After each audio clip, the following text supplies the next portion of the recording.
Now that you've got your budget figured out, now you need to figure out how to actually pay your team. You've got a few different options when it comes to paying your team. You can pay them in cash, you can pay them in equity, and you could pay them in what I like to call career capital. And this is actually the experience they're going to get on the job. So you have these three different levers and variables that you can play with when it comes to designing a compensation plan and actually paying an individual person on your team. Each person on your team is going to have different needs and different priorities in their life. And so instead of just having a single package that you give to everyone on the team, you need to really understand what is it that they're most interested in and what is it that their goals are professionally and personally, so you can actually help deliver on those goals through the job. And when you're able to deliver on these, it's going to do a lot of things for you. It's going to allow you to stretch your financial budget much further because you're going to be able to add in these other elements to their pay that will allow you to not necessarily have to pay top dollar.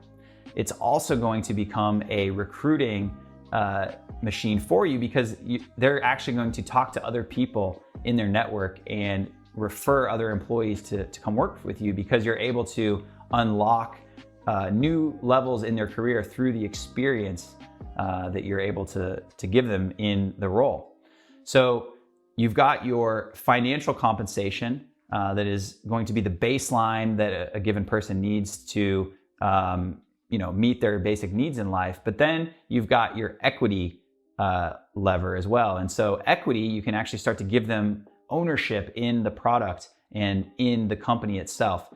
This is a fantastic way to get buy-in from people on your team and to create that aligned incentives of what they are doing now is going to benefit themselves and everyone else long term. So you've got your financial compensation, your equity compensation, and the third piece is the career capital and the experience compensation. So in this area, there's a lot you can do and play with when it comes to adding people to your team. It's all about what experiences they're going to get to level up their career after they leave the company.